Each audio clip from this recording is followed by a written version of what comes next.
Boa noite, bom dia, boa tarde, gente. Bom, acho que é a 10ª vez que eu gravo esse vídeo. Espero que dê certo agora.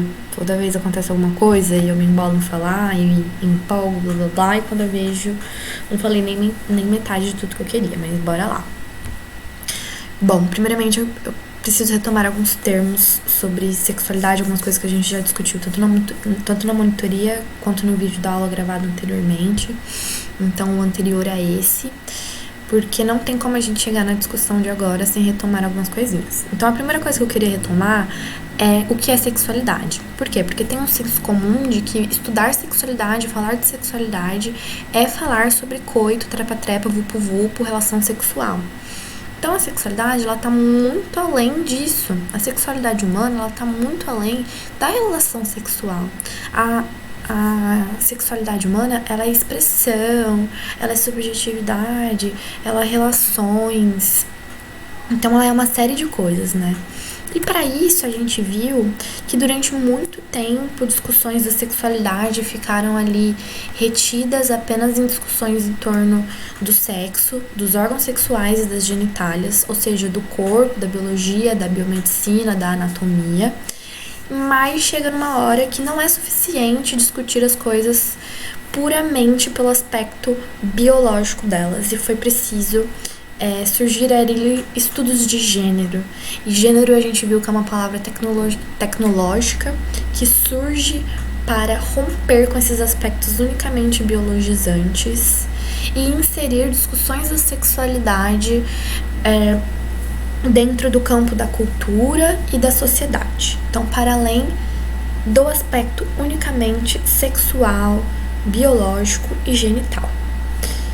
Então, começamos a falar um pouquinho de gênero e falamos também da Margaret Mead, que foi uma antropóloga que falou um pouquinho sobre, nesse livro aqui dela, Sexo e Temperamento em Três Sociedades Primitivas, em 1935, quando ela foi fazer estudos em tribos remotas, lá em Papua Nova Guiné, ou seja, tribos que não tinham a socialização com outras sociedades ocidentais, assim por diante, estava lá isolada no meio do mato, e ela viu que os papéis de gênero que a gente conhece hoje em dia, aqui na nossa sociedade, ou seja, aquilo que a gente considera como feminino e como masculino na nossa sociedade atual, nessas tribos, cada uma dessas três em que ela pesquisou, cada uma tinha um papel de gênero próprio e diferente dos que são apresentados atualmente.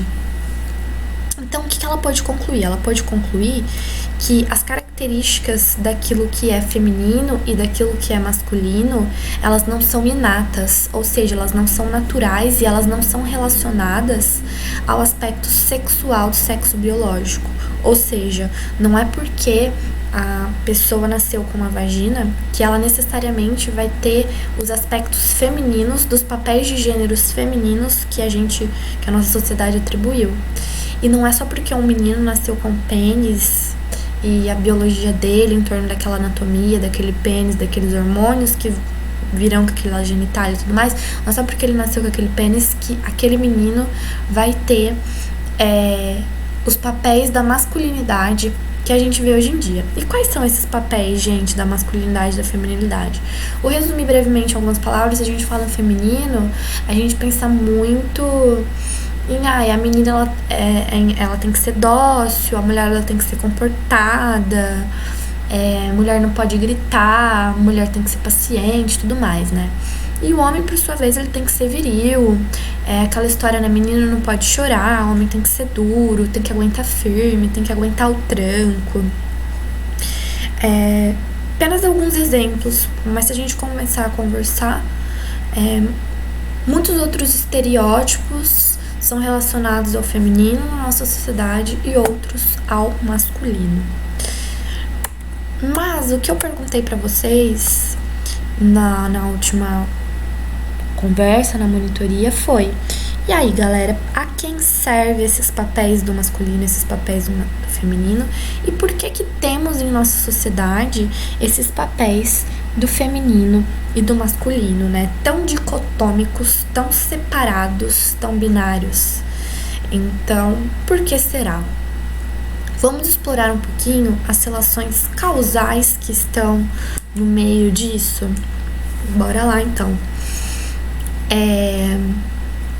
Lembrando, gente, que aqui eu tô falando dos papéis de gênero que a gente observa na nossa sociedade, ou seja, os papéis de gênero que são, em sua maioria, sempre vão ter, lógico, as exceções. A gente tá falando de uma norma moral da sociedade, da nossa sociedade, ou seja, uma norma que não tá ali escrito em nenhuma constituição federal, né, que o homem tem que ser viril, mas isso vem ali como se fosse uma coisa já instalada na nossa cabeça, né? Então fica muito fácil da gente naturalizar isso como se fosse uma coisa que veio natural, né? Nasceu assim, é assim. E eu estou fazendo um convite para vocês agora a dar um passo para trás e tentar desnaturalizar um pouquinho disso, tentar pensar um pouquinho das causas disso. Então, primeiramente, a relação causal, ela tem a causa e a consequência. Vamos olhar nessa aula um pouquinho para as causas disso. Então, quais são as causas de ter esse feminino e ter esse masculino na nossa sociedade? Da onde vem isso? Então, uma das respostas que eu quero dar para vocês é que isso advém de uma educação sexista. Ou seja, o que é essa educação sexista? A educação sexista, como a gente pode observar pelo nome, sexista vem do quê? Vem de sexo, vem de sexual. Sexo, como a gente já viu aqui na revisãozinha, vem ali dos pressupostos biológicos da genitália, do órgão sexual, do órgão genital, e de um pressuposto biologizante de que as características do feminino e as características do masculino estão ligadas unicamente a causa do feminino e da causa do masculino, em uma concepção sexista, está ligada unicamente à questão biológica, sem considerar a cultura, a aprendizagem, ensinamento, aspectos geracionais e assim por diante. Então, como assim, Isabela? Que é essa educação sexista. A educação sexista, a gente vai dar alguns exemplos, ela vem desde quando a gente nem tá aqui nesse mundo físico, ou seja, desde quando a gente tá ali na barriga da nossa mãe, em um mundo físico diferente, né? Dentro da barriga da nossa mãe. Antes mesmo da gente nascer, a gente já tem esses papéis de gênero da feminilidade, da masculinidade, sendo representados e impostos ali na nossa subjetividade. Desde antes da gente nascer, já é feito um ultrassom para saber o nosso sexo, já é dado um nome, já é feita toda uma decoração ali no quartinho do bebê, de acordo com o sexo daquele bebê. E uma série de projeções, identificações, desejos e tudo mais é criado por aqueles pais, pelos familiares e aquelas pessoas que vão participar da educação daquela criança. Então, por exemplo, uma coisa que é muito comum, que eu já ouvi falar muito toma cuidado aí com a sua filha, porque o meu filho vai nascer e ele vai ser muito pegador. O meu filho vai pegar tua filha. Nossa, ele vai ser muito pegador. Não, porque o meu menino, ele vai comigo pro futebol desde pequeno, ele vai nascer com a bola no pé e ele vai ser santista. Nossa, não, porque a minha filha, homem nenhum rela nela. E se relar, é só por cima do meu cadáver. Minha filha, imagina, nunca vai namorar. Porque a minha filha vai ser bailarina, vou colocar ela desde bebezinha no balé, não. Mas é muito difícil a gente ouvir, por exemplo, o meu filho vai desde pequeno no balé, ou a minha filha, nunca ouvi pelo menos de nenhum tio meu, de ninguém, coisas do tipo, a minha filha vai desde pequenininha comigo pra escolinha de futebol, jogar futebol comigo, vou jogar futebol com a minha filha. Não, lógico, gente, que tem as exceções, eu tô aqui olhando pra uma coisa mais geral, tá? Estereotipada e tudo mais, mas sempre tem as exceções, lógico. Inclusive minha sobrinha adora jogar futebol, O pai dela joga com ela. Mas, enfim, é uma exceção, porque a gente vê muito pela regra isso não acontecendo. E a gente vai aprender nesses papéis do que é ser masculino e do que é ser feminino desde quando a gente tá na barriga da nossa mãe, e feto escuta, né? Feto tem uma consciência e tudo mais, e essas projeções vão sendo criadas, e quando a gente é bebê também, quando a gente nasce, isso também é passado pra gente. E aí, quando a gente é criança e vai ali na loja de brinquedos e vai brincar, sempre tem essa coisa separada na loja de brinquedos. Se a gente for lá, a gente vai ver em um corredor de menino e um corredor de menina. Então, igual eu coloquei aqui na foto, né? No corredor das meninas, a gente vai encontrar panelinha, a gente vai brincar boneca de colo, Barbie, tudo rosa, frufru, unicórnio. Se a gente for pro corredor dos meninos, a gente vai encontrar Hot Wheels, tubarão, dinossauro, coisa de mecânico, igual tá aqui na foto, carrinho, peão, bola. Então, é bem diferente, né? Hoje em dia, lógico, tem as exceções, tem alguns brinquedos sem gênero e tudo mais, mas ainda, qual é a norma, qual é a regra? São essas coisas bem dicotômicas. E por que dicotomia, né? Que é uma dicotomia, uma coisa ou seja, são duas coisas diferentes que não se misturam. Então, uma sociedade binária, né? Que separou as coisas entre dois sexos, como se isso fosse natural. Mas bora pensar um pouquinho mais as implicações de tudo isso. E aí, dentro ali do cerne da nossa família, tudo isso é sempre muito separado, a gente tem sempre os papéis de gênero e as diferenças sendo construídas por meio disso ali no seio familiar. E se a gente for pra escola, a gente também vai encontrar isso. Então, aqui eu trouxe alguns exemplos de livros didáticos, e aqui, por exemplo, tem meninas podem fazer, e aqui embaixo meninos podem fazer, pra criança ligar. E na outra coluna, né, pra ela ligar o que menina pode fazer, o que menino pode fazer, tem ali jogar bola, usar biquíni, usar sutiã, brincar de boneca e assim por diante. Como se uma menina não pudesse jogar bola. A gente tem aí a Marta, brilhante esportista brasileira, ganhou não sei quantos prêmios de melhor do mundo. E como assim o menino não pode brincar de boneca? Sendo que no futuro esse menino vai ser um pai, que ele vai ter uma boneca viva. Mas, enfim, tá ali bem separadinho pra criança ligar em um livro didático. E ali ao lado, a gente pode ver, tem bloco de atividades para os meninos muito mais complexo e o das meninas muito mais simples. E quando a gente tá ali no ambiente escolar, isso é muito reproduzido por meio de brincadeiras, por meio de atividades, por meio de ensinamentos e por meio de professoras também que reproduzem toda essa lógica dessa separação entre os dois sexos, né? Dessa questão sexista de perpetuar esse tipo de educação. Vamos ver a hora. E uma das coisas que eu gostaria de desnaturalizar também com vocês é que tem uma concepção de que o ambiente escolar, de que as escolas é um ambiente de liberdade de expressão, liberdade de ideias, emancipador, que vai tornar o ser humano culto, independente, com uma cabeça crítica e tudo mais. Mas nem todas as escolas fornecem uma educação crítica e reflexiva para os seus alunos.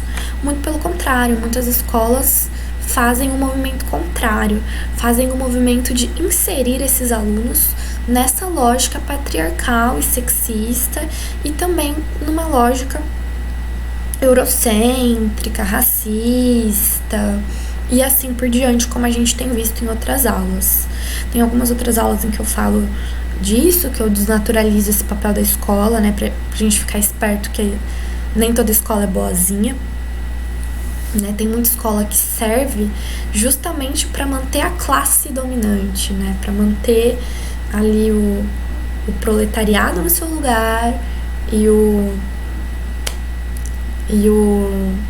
para manter o capitalismo girando, para manter todas as relações de poder. Tem a aula sobre ideologia do Althusser que eu falo disso, tem algumas aulas que a gente conversa de racismo que eu falo disso também, sobre essa questão dessas violências institucionais.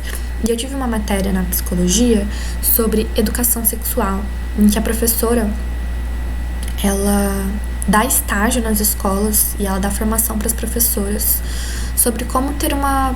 não passar no ambiente escolar essas violências de gênero. E uma professora muito boa da Unesp, a Cal, referência no Brasil e tudo mais. E ela conta ela dá muitos exemplos sobre essas questões de violências de gênero que acontecem na escola. Então, vou dar alguns exemplos aqui para vocês tentarem visualizar um pouco.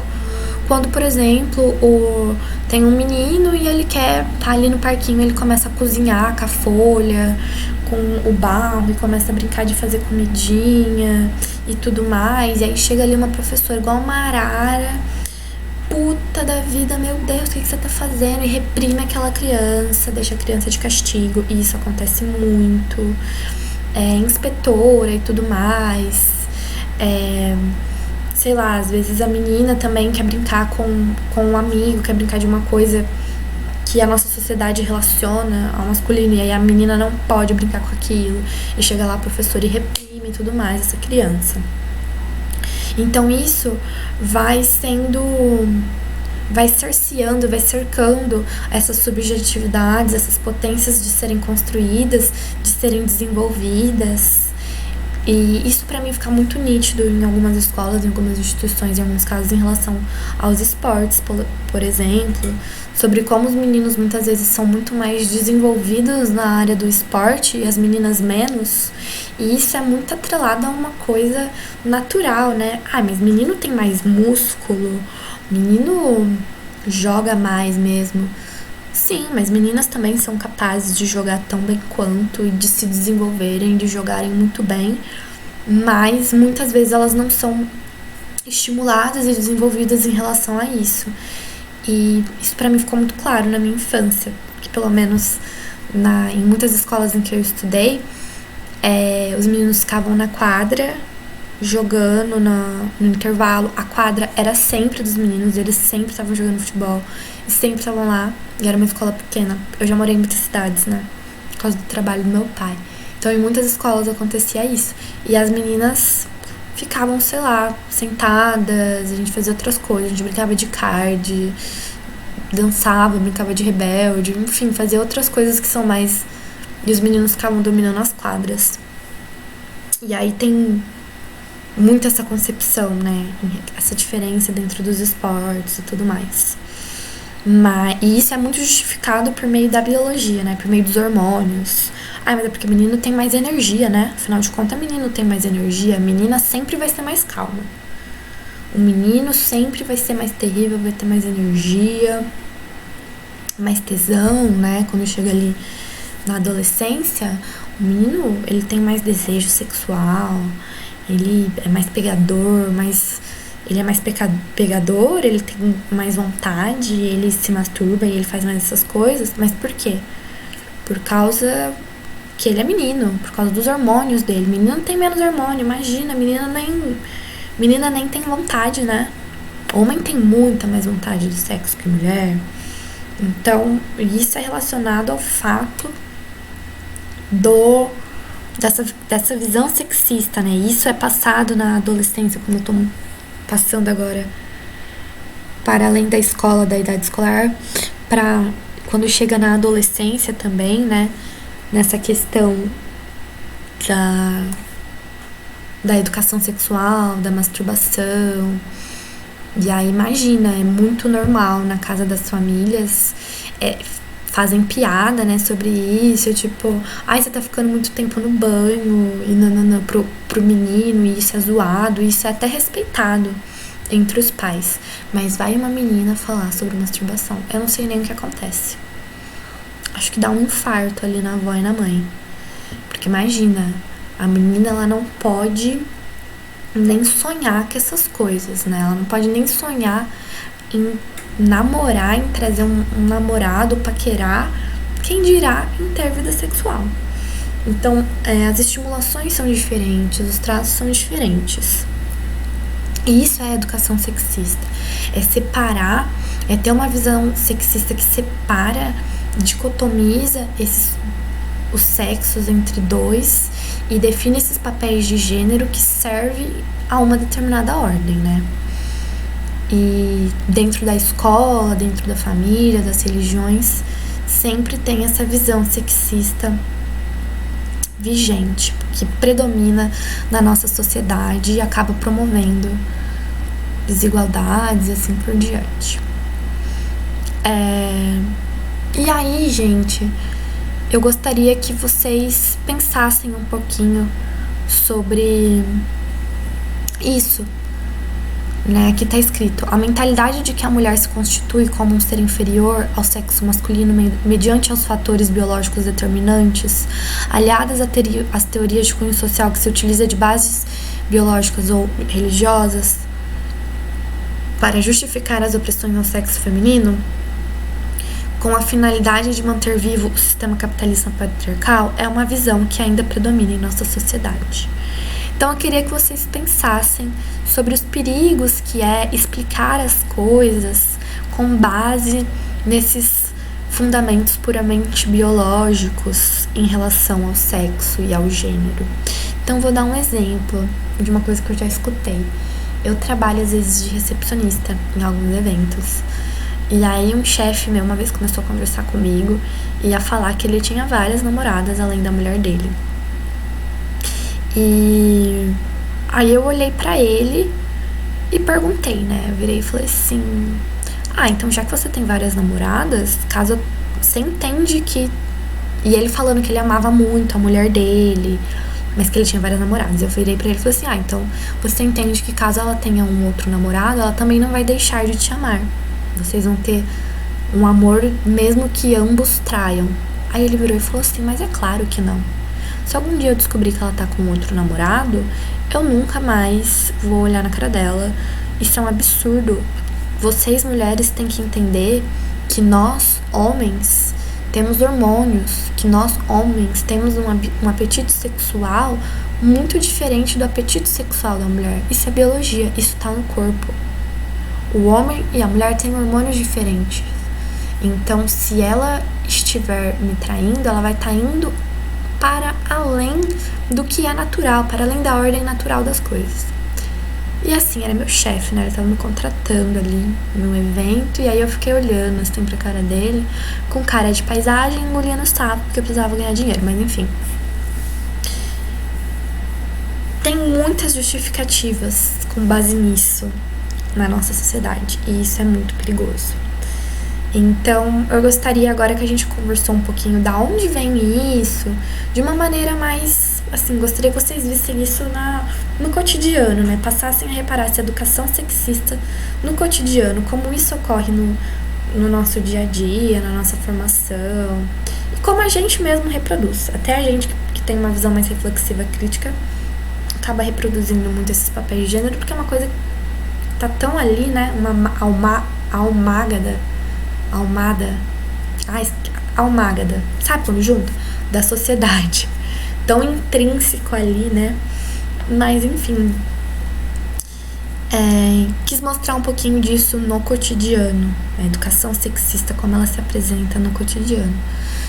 E eu gostaria que vocês pensassem um pouco disso no cotidiano de vocês também, e pensassem nas consequências, nas implicações que isso pode ter na nossa sociedade, pra gente conversar um pouquinho nas próximas aulas.